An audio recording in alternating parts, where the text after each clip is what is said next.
All right, we have a quorum and 7:01, so we'll begin. Is there any public participation? Anyone? Nobody likes us. We very rarely get, especially Zoom public participation. We did get live once in a while. All right. We did Well, get that mystery guest for a while, but they're we not here did. anymore. Yes, we're still looking for that mystery guest. All right, so we'll start with the Greenwood Roof. Anthony, I How's it saw going, you're everyone? there. Yep. Joe, could you give me ability to screen share? Oh, sorry. No worries. There you go. I'm getting better at this. Maybe, All right. maybe. See. All right. Let me know if everyone could see. It should be the OPM status report. You got it. Yep. All right. So gonna touch base quickly on even last month's events. I think I talked about it initially, but again, we did the IR scan, I believe, on March 10th. We had those 3 areas in the CX report that had potential moisture. So then we investigated a week later on the 17th, like we discussed last meeting, and those repairs were made and closed out fully. So What was found? So one of the items, it was the walkway pad and the membrane had water between them. So not under the roofing membrane itself. It was a faulty seam between the pad and the membrane. And that, So I think that's what somebody surmised it could very well have Yeah. been. yeah, so they cut out a piece of the membrane, or I should say piece of the walkway, let the water drain out and then patched that up, and also patched up the faulty seal. And then the 2 other areas identified in that report were by a roof divider curb. So that did have water moisture, and it was again from a faulty seam. So they ripped it down to the deck with myself and the commission agent there, replaced the insulation as directed by the CX agent, and then sealed that up properly. So those are the 2 other areas, sort of right near the roof hatch. So construction-wise, that was really it for construction. But then at this point, we really are in the closeout process of the project. So there's a checklist here, which I actually think this is for the full MSBA projects. There's a revised checklist that the MSBA actually sent me over here. But generally speaking, that's where we're at now on the Greenwood Elementary School project. It's closeout process. I was in discussions with the MSBA today talking about the final propay reimbursement, next step, getting all that squared away. So I have a decent amount of work cut out for me, but nothing crazy. I'm gonna try to get it done within this next month to try to hit the August MSBA board date. Great, thank you. I have a question. How do we, I know that BAA has to come back sometime this summer to do another check. Is that Yeah. correct? So actually, it is not required on the accelerated repair projects. I got that clarification from the MSBA today, because on the initial checklist they sent me, it did say 10-month walkthrough required from substantial, which meant that would push our closeout date of the project probably until December, if that was one of the requirements. But they don't require it for the ARP projects. Yeah, I have a huge concern that water was found it already infiltrating the insulation by that hatch. I think that it wasn't caught supposedly, a bad seam, obviously didn't look bad when they inspected it for the warranty, but for it to leak and cause wet insulation pretty quickly is a huge concern, especially near a feature like a hatch, which has to have proper details over time because it's going to get use. People leaning on it, climbing over it. How do we get word to the town, Joe or Chip, to make sure that the Wakefield is inspecting this roof frequently? I would put this on at least a semi-annual inspection, if not quarterly, for the first year to be checking for this stuff, especially if this follow-up's not going to be required for BEA. What does the town have to do once this project's? I know we're in charge of building these projects and then sort of stepping away. How does the town know that they need to check these roofs out, this roof specifically? So luckily, Joe Conway is on the. Oh, is he? I didn't see the Meeting. participant list. Owned by Bob, though, isn't it? Right, but we have to find it and we have to put in the warranty claim. So Phil, just take a step back here. The full roof was scanned on that initial scan, and it was those 3 areas. And probably bad description by me when I say by the roof hatch. It really was outside of the divider curb from one section of the roof to the other. It was just in the vicinity of the roof hatch. So it's not any of the flashing at the actual roof hatch itself. It was these 3 areas. Yeah, no, I remember seeing that. That's the walkway pad, which that was just the water between the walkway pad and the membrane. Then the 2 other areas. So this isn't actually, the roof hatch is right where my cursor is. So it's this It's right divider next to curb. it. Yeah, Exactly. So it's lower than the hatch. All right. yeah. Well, it's lower than the hatch, but it's near a detail that's going to be critical. We keep an eye on. Great. I have grave concerns already that that leak, the walk pads happens all the time. I guess that I see that a lot. This is a concern, especially that water was getting in so much of the insulation, because your wet insulation is going to ruin this roof real quickly. So I just want to put word out to the town that we need to be checking this roof frequently for the, and making sure we're making warranty claims if we're seeing problems. That's all. I wish BEA would come back, to be honest with you. I know it's not required, but I would love to have, but if that's not required, then it's up to the town to do it. It's not required. There is money left from the test and inspection budget, but I believe the scan costs, he told me last time, I think in person, I can dig it up, but it was either $3,000 or $5,000. I don't know which one it was, but it's one of those. It's around there. Yeah, it's usually around there. Yeah, that makes sense. Just a quick point of information for me. When I worked in North Reading, we got a grant for an IR scanner I use myself on the roofs. It's pretty effective. Why not look into something like that? It probably cost a lot less than $5,000 also. Yeah, we got a grant. We got a grant from the insurance company. We bought one over and above our normal budget. And what a good investment. Someone other than our committee would have to take ownership of that, but it would be nice. You said Joe's on the phone? That would be Bob Ciroli. Yeah. Yeah, it would be Bob. So yeah, all my comments are not obviously PMA. Sorry, I didn't mean to jump in on you, Anthony. I guess it's more probably town. It's more probably town related, not you guys related. Maintenance. I guess. Maintenance. Yeah. No. Right, Totally I get understood. No, Yeah. Phil, it's an interesting point. Over in Saugus, we're doing a renovation on the Belmonte schools and changing from a middle school to a elementary. And there was a roof put on about 7 years ago. And as we were going through construction, we saw some leaks. We were lucky they presented themselves. Not like here, it didn't come through the ceiling tiles or anything.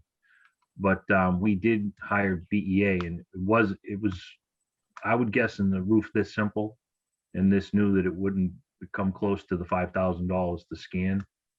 And we used that scan to then bolster our warranty claim, and they came right out, no questions asked, because we had the IR scan.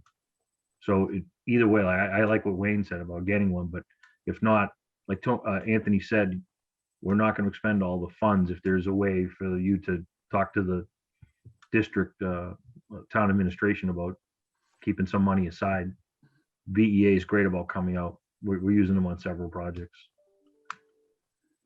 Yeah, I Okay, think we, thanks. Yeah, it makes. I don't know who we appeal to. I just think I think it's important to keep our eyes on this for the first year closely. Yeah. And then annually after that, of course. Yeah.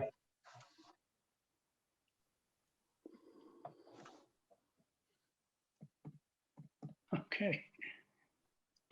Joe Conway, are you on? Yep, I'm here. Can you hear me? Yep.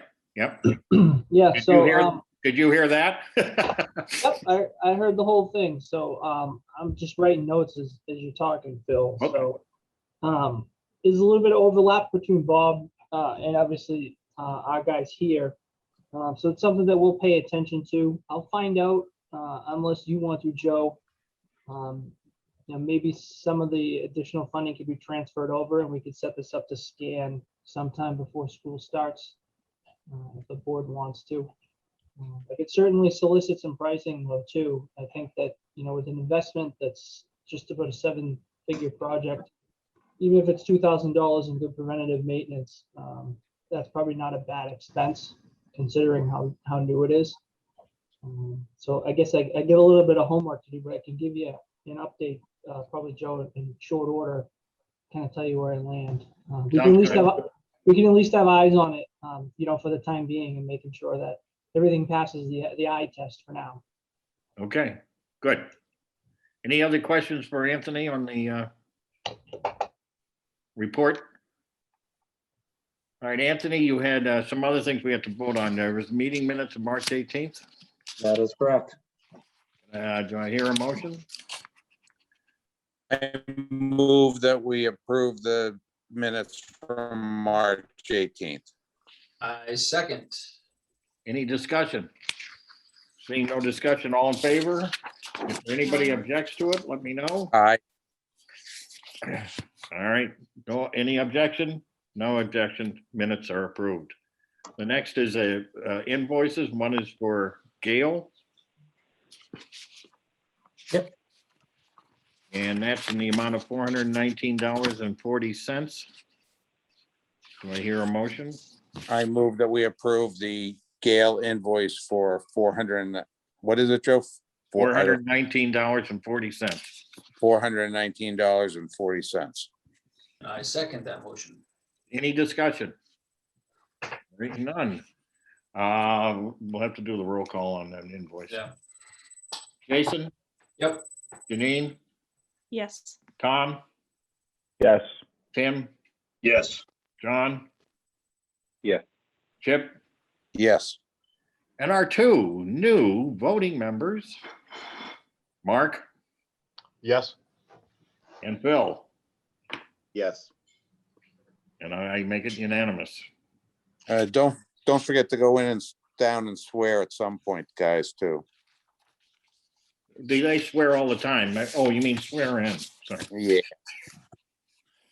The next is a PMA consultants bill, invoice number 4372-17 for $2,250. So moved. So seconded. Any discussion? Hearing none. Jason, Yep. Janine, Yes. Tom, Yes. Tim, Yes. John. Yeah. Chip, Yes. Mark, Yes. Phil, Yes. and I'm make it unanimous. The last is Anthony, I get this right? The application for payment to Greenwood Industries? Yep. This concludes the, Yep, it's their retainage release. this is a retainage, Yep, and it was signed off by Jason it was. Yep. on yesterday on 4/14/21. So it's in the amount of $7,500. I move that we approve the Greenwood Industries bill for $7,500 as the last of retainage and their last payment, correct? Correct. I will second that and say it wasn't me that signed off on it, just for the record. Way to take credit for it, Jake. All right. Any discussion? Hearing none. Jason, Yep. Janine, Yes. Tom, Yes. Tim, Yes. John. Yes. Okay, just making sure you haven't gone to soccer yet. Chip, Yes. Mark, Yes. and Phil. Yes. All right, anything else, Anthony? Yes, we do have one item. It is in relation to closeout. Kevin, I don't know if you want me to start off and you could. Yeah, start off, Anthony. Okay. So part of the MSBA closeout process is we have to get all the final invoices, submit that to the state for the final reimbursement. And then audit reviews it. Audit sends us a package, says, here's your final paycheck. Do you agree with all the exclusions, all the cost reimbursed, et cetera, et cetera. But along with that lines, PMA has to work after that final pro-pay reimbursement is sent to the MSBA and we receive it back and go back and forth along with the other closeout documentation. So it's sort of a circular reference of PMA has to submit our final invoice to the town, but then we have to also do this work after the fact. But we can't then submit that to the MSBA for reimbursement. So essentially in discussions with the MSBA and our experience, we just have to come to a lump sum agreement with the town on a set amount of dollars that it's going to take PMA to do the closeout process essentially. So Yeah, so Joe, we did check, Anthony did check today just to see if anything changed at the MSBA with how they close out, and the answer was no.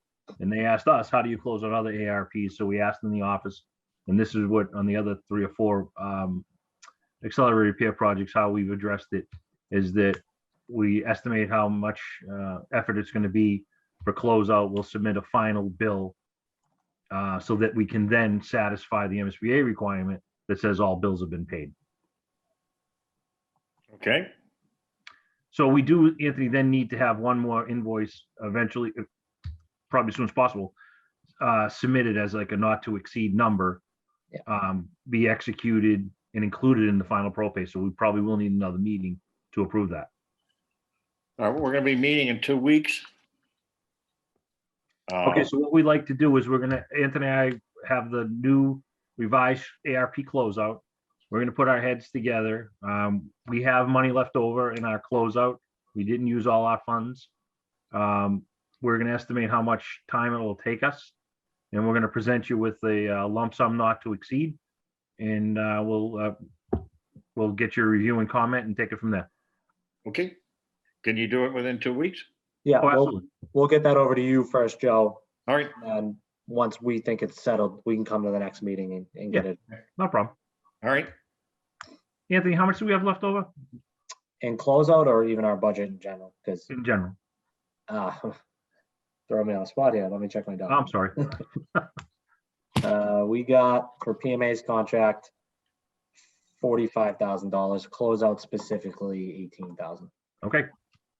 As we said, we're not going to spend all the, we didn't expend all the money, so we should have a nice credit going back to you. Okay. Any questions for anybody? My only question, like MSBA is gonna want to see that, like, you're gonna invoice it like you were invoicing for the tasks already. So it'll be broken down like a regular invoice. We're just Absolutely. kind of agreeing up front, right? In the, for the whole Yes. closeout, right? And they've agreed with that, correct? And they're okay with, and they're all, Yes. they understand what. Had Anthony check Totally. today, just Totally. before the meeting, Policy. just in Yeah. case. Yep. They kind of said, well, however you do it that way. They Yeah, better, so- yeah. But we It's their- checked, don't, they Okay. have project advisories and whatnot, so we, before this meeting, as late as we could, 4 o'clock, we gave him a call. Cool, thanks. Anybody else? Anything else? That's it, Anthony, for Greenwood? That is it for Greenwood. All right, thank you very Thanks, much. Ben. Hopefully Thank- we'll See you work too. that out in 2 weeks. Thanks, Kevin. Thank you, All right, everyone. take care. Thank you. Bye. Bye.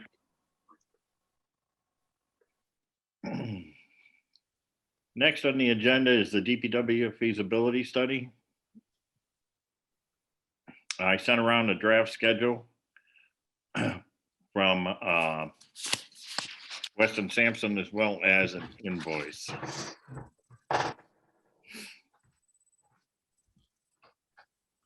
Joe, Everybody- you sent it twice. I'm just want to make, was there a difference in the one you sent the second time, or is it both the same thing? Joe Conway? Nope. The only difference in anything that I sent was the one was in Excel and the other one was a PDF. Okay, Nothing's changed since I Probably, submitted okay. it to- That's what I thought. I just want to make sure it was.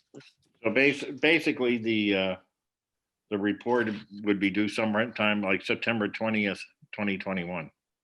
Yeah, so we, in kicking it off with Western and Sampson, we talked about, initially, we're thinking a little bit more of an aggressive timeline, kind of with all the things going on. It made sense to relax that a little bit. I still think, we're being conservative. There are probably some places that we can expedite some things, but after going over it, that the timeline and pushing out to late summer, early fall made more sense. We wanted to make sure that when we went through everything, we took enough time to essentially not leave any stone unturned. Putting ourselves with too close of a deadline, we felt like we might be rushing things and we didn't want to miss anything in haste. Any questions regarding the schedule? Okay, hearing none. There is an invoice from Weston Sampson dated March 19th, 2021, the amount of $5,175. I hear a motion. I move that we approve the Weston Sampson invoice for $5,175. I second. Any discussion? Seeing no discussion, all, Jason, Yep. Janine, Yes. Tom, Yes. Tim, Yes. John? Yep. Chip, Yes. Mark, Yes. Bill, Yes. and myself, it's unanimous. Okay, Joe, anything else for the DPW? I think that's, Nope, so basically, we're in the, confirmation, timeline. We've actually spent this whole week, Weston and Sampson's been interviewing our staff, trying to get an idea of how we use all the spaces that we have now. Shortly after that's done, we'll get moving on something more substantial, and hopefully I'll have, more details for you at the next meeting. great, thanks, Joe. You're welcome, thank you. All right, the next agenda item is the high school. Just so everybody is aware, the MSBA will meet on May 3rd to approve our selection of our OPM. A report had to be filed, and Mr. Mayo and myself and everyone's help, we were able to get it to them. They've made some suggestion and changes that I just got to late today. Those will be handled. There's some further information that they needed, things of that nature, but nothing appeared to be nothing major. And that report will go to them, and then they will meet on the 3rd. They're meeting on May 3rd.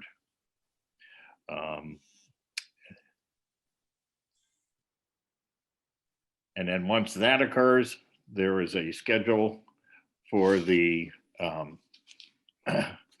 work to be done after that, in which I asked Shane to come up with essentially what essentially occurs after the May meeting. And after that meeting, we'll be working on finalizing the designer RFS for the MSBA review, submitting it to them for the review. That'll occur by the end of May. Then by that time, then we will submit the designer RFS advertisement in the central register. There will be an on-site visit type of thing. I have here, according to this, these are all projected. Designer submissions being due by somewhere around near the end of June. Then there was reference checks that have to be made. And then by the beginning of July, those designer packets go to the MSBA, and then hopefully at their August meeting that we would attend. It's August 3rd is the MSBA meeting, I believe, according to the schedule. We would then be in the process for the selection of the designer. Would occur in the beginning of August. At that time, according to the MSBA rules, we get 3, I think we talked about it, everybody talked about that. We get 3 representatives. One, and I looked it up, it's one person voted on by the school committee. It's the town administrator or their designee, his designee, and the school superintendent or his designee. So that's the schedule. If anybody has any questions.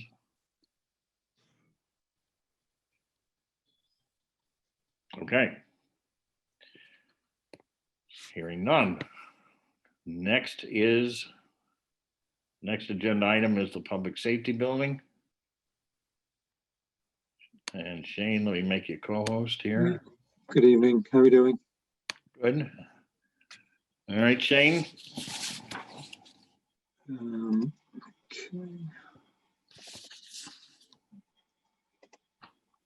Okay, everybody see the screen?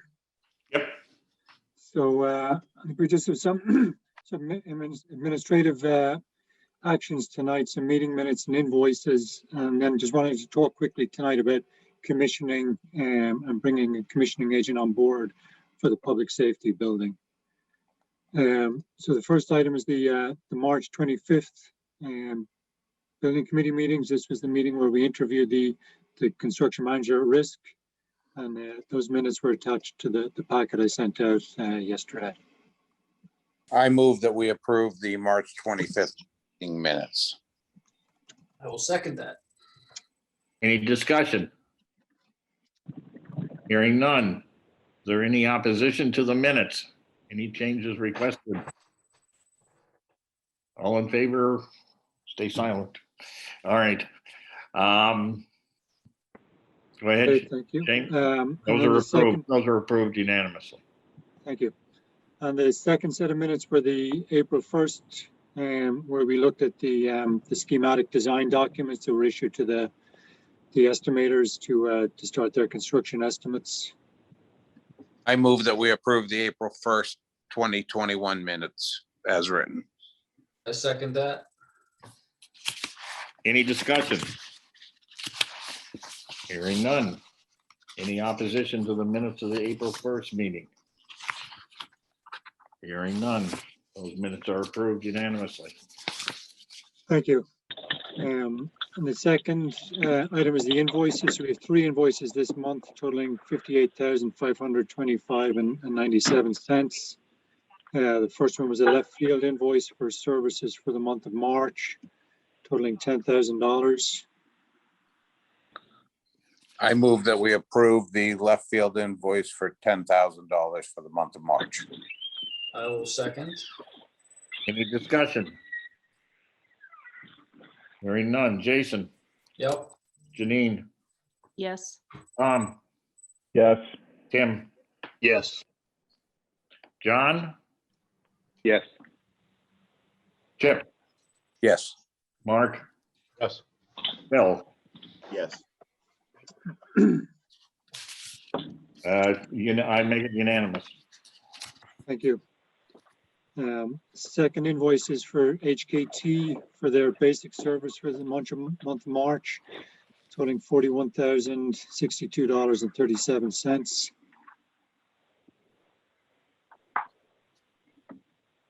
And we're comfortable with this, Shane? We are, yeah, it represents a little over 72% of their schematic fee. So they're pretty much finished the schematic design. We're just waiting on the estimate. So I think it's reasonable. Okay, so this is $41,062.37. Yep. Okay. I move that we approve the HKT invoice for the sum of $41,062.37. I second that invoice. Any further discussion?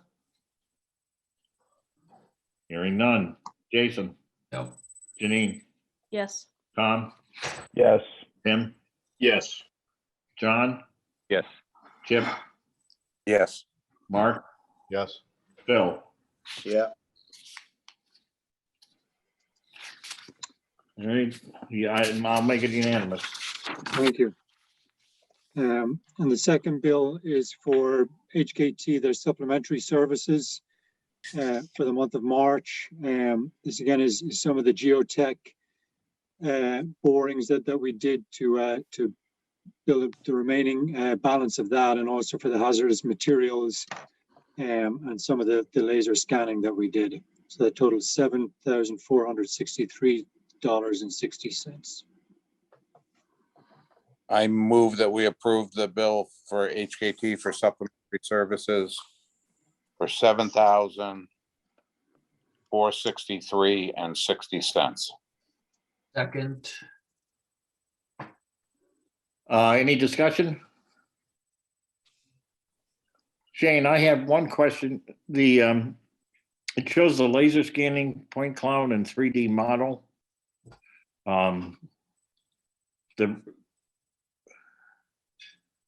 Is that was what was part of the? They've just underbilled that, Joe. I don't know why they're so far behind in billing that. That's all the. Okay, that's what I didn't understand. Yeah. So it's underbilled, but if they're not billing it, we're not going to pay it. Yeah. I can ask why they're so far behind. All that work was done in January. Yeah, that's what I thought. So all the full 47,000 has been done, Shane? Pretty much, yeah. They were out there for 3 or 4 days doing the scanning, and then they take about 2 weeks to put together the model. All right, So that work is all done, and that's what they're working off now with the schematic and design that's what development. I thought. All right. See, it didn't make any sense because it says 28%. And we know we're, Well, that 28% is 28% of the total supplementary services. right. Show that they've only Oh, actually okay. billed, yeah, they've Oh, only okay. actually billed 4.3% of All right. their. I thought it meant their- like 48%, 28% of the 47,000. And I'm going like, Mhm. hey, 1,600. Hey, that's good. We're way below. Yeah. All right. I'm sure that will come. All righty. All right, any other discussion? Hearing none. Jason, I'm good. Janine, Yes. Tom, Yep. Tim, Yes. John, Yes. Mark, Yes. Phil. Yes. And I say yes. Oh, did I miss you?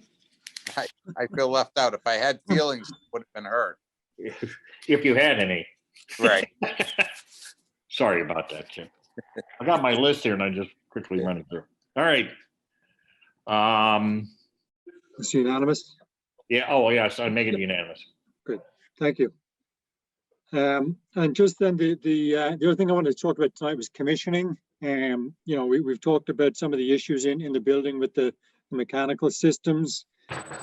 We do have a budget line item in the project for commissioning. We have $50,000 for third-party commissioning. So just wanted to go over commissioning, what it is. Some of you might be familiar with it. Some people may not be.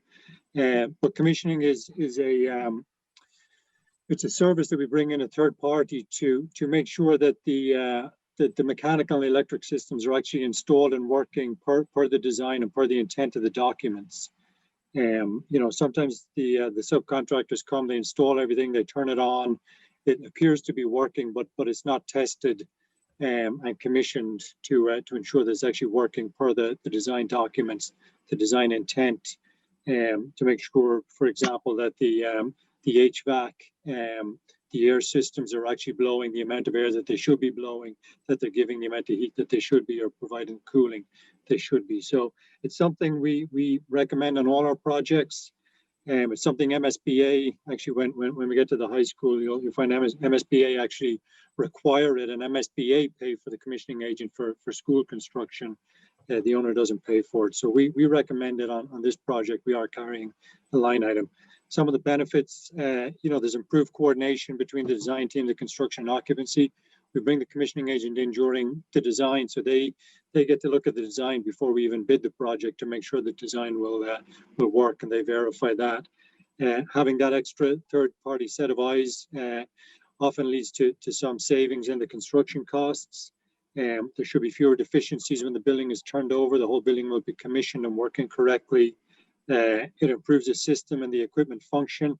We make sure that it's working, and the people that are looking after operating and maintaining it make sure it's working properly and they know how to maintain it. If it's working properly, it should reduce the energy bills, your utility bills. And also it should, if it's working properly, it improves the environmental quality and the air quality in the building. So there's a lot of advantages to doing this, and we certainly recommend that we do some commissioning on this building. Or Shane, are we also going to commission them to look at the envelope as we build So the So HVAC? what I would suggest, Chip, is that we definitely do the MEP commissioning. Yeah. A lot of these firms, they just sub out the envelope commissioning.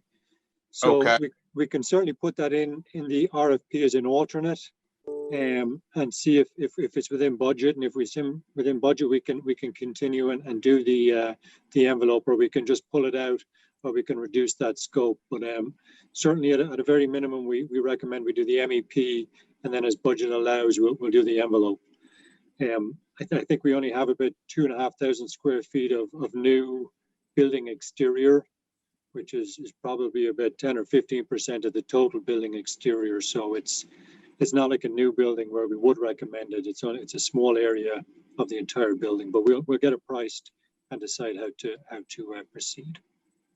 And what do you think? 50,000 is the budget? We have 50,000 in there. I think that should be enough. The fact that we're phased will increase the price, because what we'll have them do is we'll have them commission as we hand over the phases, and then go back at the end and commission the entire system. So there will be a little bit of doubling up, which may increase the price, but I think 50,000 should be sufficient to get what we need done. Okay. Any questions? Would they be a sub to left field or under with the town? So well, there's a couple of options I want to put out there. So I put together a schedule if we're to go out and get a third party. We can put together an RFP.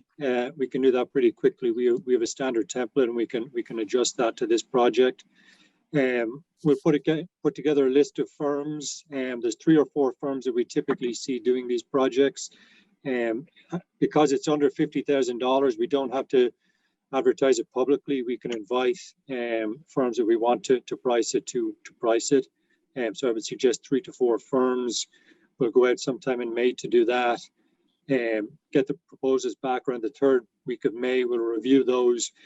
In the past, on larger projects, we've interviewed the firms, and that would be up to the committee here. The fact it's a pretty small project probably doesn't necessitate that, but I'll leave it up to you guys, and we don't need to decide that tonight. Or even if we get 4 proposals, when we bring in the top 2 and just interview them. But it is an option, and we can talk a little bit more when we get the RFP completed.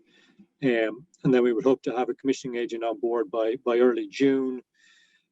Looking at our design schedule, we will be finished design development by the end of July. So really their first task will be to review that design development package. So early June will be plenty of time to bring the commissioning agent on board to start with the design development.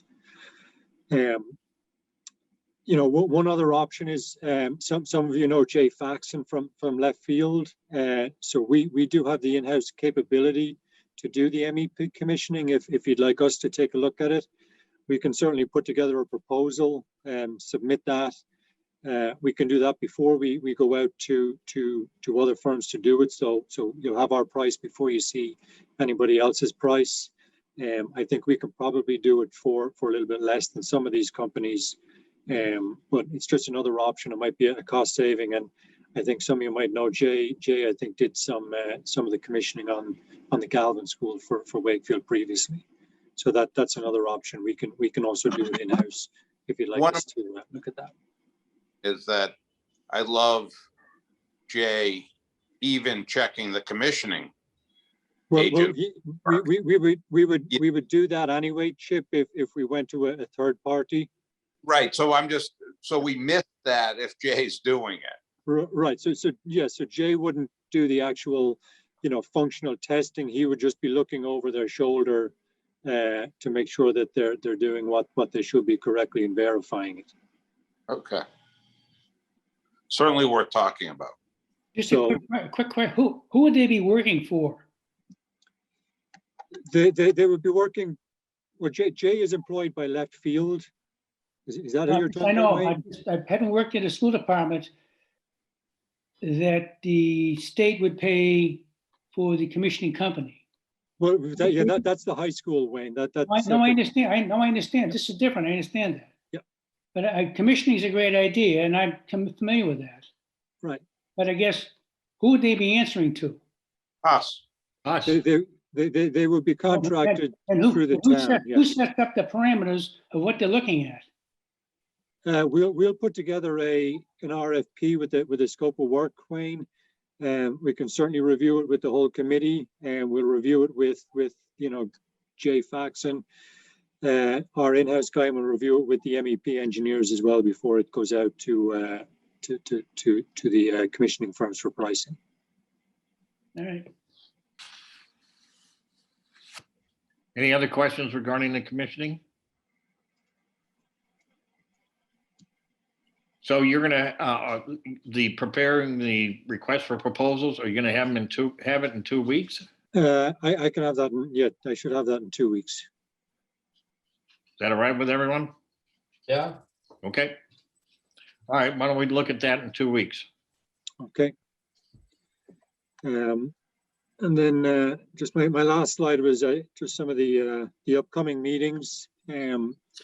So we scheduled with the police and fire department, HKT, Bond, and myself are going to go up there next Tuesday just to start looking at some of the logistics and the phasing, so we can really get into the detail of that. So we're going to spend a couple of hours walking through the building on Tuesday. Wednesday, we have an advisory working group meeting. We're going to look at some of the substructure and the foundations. After the last building committee meeting, I brought up some concerns with Janet and her design team about the geotech report and the fact that they wanted to do all this over excavation. I think there might be some more effective and economic options to the foundation system. So we're going to look at that on Wednesday. We have a reconciliation. The estimators are well into their estimates. So the design team, the CM, and ourselves will meet on April 26th. I think that's the Monday to reconcile those estimates. On April 29th, we'll come to the building committee with the final reconciled schematic design estimates. So those are our upcoming meetings in the next couple of weeks. And then I did want to schedule another meeting now that we have the schematic design. I'd already reached out previously to Ben de Cristofaro, the building commissioner, and I know Joe has been on a couple of meetings with us, but I wanted to reach out to those people again and go through the schematic design with them. Typically, as we hit these design milestones, we'll get the town's regulatory department. So that would be building inspector, DPW, town engineer, perhaps planning board, conservation, police and fire involved in this anyway. So we'd like to set that up and kind of do a page turn and go through the schematic design with the town departments, see what permits we may need, if there's any boards or commissions that we need to go to. So I'll set that up as part of a advisory working group. Chip, are we gonna need anything in the Board of Appeals? At some point, we may. Okay. So there, yeah, I did talk to Ben de Cristofaro. The new vestibule comes out further than the existing main entrance today. So there's an issue with some of the setbacks there. We're non-conforming anyway. This is just more non-conforming. More detrimental. So we need to talk to the building official and see how he wants to handle that. We'll have to, so it's a non-conforming building, Joe. Yeah. So non-conformity, actually Ben was just made the zoning enforcement officer.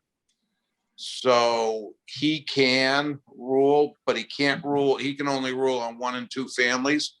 So this will have to come in front of the ZBA. But we have an attorney in town that will do it pro bono as a town building. When do you have to do that? Once we have a design. Okay. I mean, we'll need to do a building permit, but I think we typically wait until design development when the design is at a stage where those departments can take an effective look at the design of the building. And certainly we have a dimension now. They can see it at a schematic level, but the boards may need a little more detail, which will come in design development. All right. Hey Shane, if there's not too many people already, I'll probably join you guys on Tuesday morning, the 20th at 8. Sure, yeah, I think it's myself, Scott from HKT, David, Dario, Mike, Beckley from Bond, and then maybe one other person from Bond. So. I'll check with you on Monday night just to make sure it's still on. Okay. And then we've coordinated with the police and fire department, so they'll probably tag along too. Yep. The Public Safety Advisory Working Group meeting on the 21st of April has been posted. So any other member of the committee that wishes to join in on that meeting can do so without any issues whatsoever of the open meeting law. All right, All right. Shane, anything else? No, that's it, Joe. Okay. We finally have a short meeting. Any other questions or comments from the committee? Next meeting will be in 2 weeks, April 29th. Yep. That may not be a short one, Joe. That's the estimates, correct? Yeah. Right. They're all gonna come in under budget and not even be an issue. There you go. I hope, Well, we're I done. would hope so. But We're done. We can start work on it. That was easy, Chip. All right, anybody else? If not, I'll gladly accept the motion. I have a quick question, administrative question. Go right ahead. This is, maybe it's the wrong venue to ask this question, but as far as the committee itself, I noticed a couple of our members have gone from non-voting to voting. Correct. How and why did that happen? There were open spots, and it was advertised by the town administration and the board and the town council to anybody who wished to apply. And there were Chris Callanan had to resign. Jerry had to recuse himself, and those 2 spots were taken by, I assume, I haven't heard anything official, but I assume that that's correct, by Mark and Phil. All right, very good. Thank you. All right. Fair enough. Phil, do we know if there was another gentleman? Did he become He was a Mr. Phillips or whatever his last name. I think his last name is Phillips. Was a non-voting member appointed. he was appointed? Okay. All right. I didn't know. I didn't get anything yet, so I didn't know. I was reappointed, right, Phil? Or should I leave now? Yeah. I just saw it on the heard. town council meeting. Yeah. You were. I heard a lot of laughing when they were talking about Jay Cohen's name. Excellent. But I think that Excellent. And I assume Janine was reappointed as well, correct? Janine was reappointed. I didn't hear otherwise. I was wondering I what didn't either. happened to Jerry. Did Jerry recuse because of, obviously, because Bond's going to be part, like there'd just be too much of a meeting. He'd be having to leave. Is that what happened? No, what happened is that once Bond decided to put in a proposal, he would have a conflict. Oh, He couldn't okay. sit on it at all. Got it. And this Yeah. had been, this was actually raised a couple of years ago Yeah. during the Walton, if Bond was going to submit a proposal, and had they done so, town council told me that he would have to not just recuse himself from portions of the meeting, but he would not be appropriate for him to remain on the committee. We'll miss him. We can always make him show up for the meeting anyway. You once should. the construction starts. That's right. We can now grill him even more than we did before, Absolutely. and blame him for any problems. This is perfect. It's even better. You're right. Perfect setting. I love it. All right. We'll make sure those are in the minutes too. No. Anything else? Anyone? I'll gladly accept the motion and We adjourn. a Motion second. seconded. And Let's go. all in favor, click leave meeting.